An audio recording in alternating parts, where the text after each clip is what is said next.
Hello, ഇന്ന് നമ്മൾ ചായ ഉണ്ടാക്കാൻ പോകാം കേട്ടോ. ചായ ഉണ്ടാക്കാന്ന് പറയുമ്പോൾ എല്ലാവരും ചോദിക്കും ചായക്ക് നമ്മൾ പ്രത്യേകത എല്ലാവർക്കും അറിയാമല്ലോ എന്ന്. പക്ഷെ നമുക്ക് പുറത്ത് പോയി കുടിക്കാനൊന്നും പറ്റില്ല. വീട്ടിൽ തന്നെ നല്ലൊരു ചായ കുടിക്കണമെന്ന് തോന്നുമ്പോൾ ഞാൻ ഉണ്ടാക്കി കുടിക്കുന്നൊരു ചായയാണ്. ആദ്യം നമുക്ക് ആളനുസരിച്ചുള്ള പാലും വെള്ളവും ചേർക്കണം.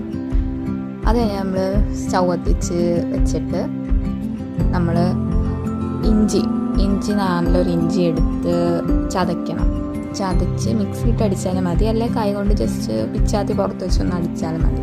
അങ്ങനെ ചതച്ചെടുത്തത് നമ്മൾ തിളപ്പിക്കാൻ വെച്ച പാലിലേക്ക് ഇടണം. അത് കഴിയുമ്പം ഒരു 4-5 കുരുമുളക് അതിലോട്ട്. ഇത് ചെയ്യുമ്പോൾ ലോ ഫ്ലെയിമിൽ വേണം ഗ്യാസ് വെച്ചേക്കാൻ, അല്ലെങ്കിൽ പെട്ടെന്ന് തിളച്ചു പോകും. അപ്പോൾ നമുക്ക് ആ ഇഞ്ചിയും കുരുമുളകും ടേസ്റ്റ് കിട്ടില്ല. അത് കഴിഞ്ഞ് നമ്മൾ ആവശ്യത്തിനനുസരിച്ച് തേയില ഇടണം. ഞാൻ ഒരു 1.5 സ്പൂൺ ഇടുന്നുണ്ട്. അപ്പോഴത്തേക്ക് നമുക്ക് ഫ്ലെയിം കൂട്ടി വയ്ക്കാം. അത് കഴിഞ്ഞ് നമ്മുടെ ആവശ്യം അനുസരിച്ച് പഞ്ചസാര ഇടണം. ഞാൻ 2 സ്പൂൺ ഇട്ടു. അത് കഴിഞ്ഞ് തീ കൂട്ടി വെച്ച് നമുക്ക് നല്ലപോലെ തിളപ്പിക്കാം.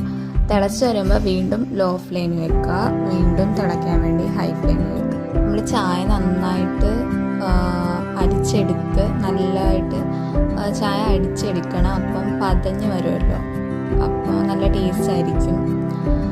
അങ്ങനെ നമുക്ക് ഗ്ലാസ്സിലോട്ട് മാറ്റാം. ഇത് എനിക്ക് മാത്രം ഞാൻ ഉണ്ടാക്കുന്നതാണ് കേട്ടോ. അപ്പം ഇതാണ് ഞാൻ പേഴ്സണലി ഇഷ്ടപ്പെട്ട് ഞാൻ ഉണ്ടാക്കി കുടിക്കുന്ന ചായ. എനിക്ക് ഭയങ്കര ഇഷ്ടമാണ്. നമുക്ക് കുരുമുളകിൻ്റെ ഇഞ്ചിയുടെ ഒക്കെ ടേസ്റ്റ് വരും. നമുക്ക് പനിയൊക്കെ വരുമ്പോൾ തൊണ്ടയ്ക്കൊരു വിശ്വാസമൊക്കെ കിട്ടും. അപ്പം എല്ലാവരും ട്രൈ ചെയ്ത് നോക്കുക. ബൈ.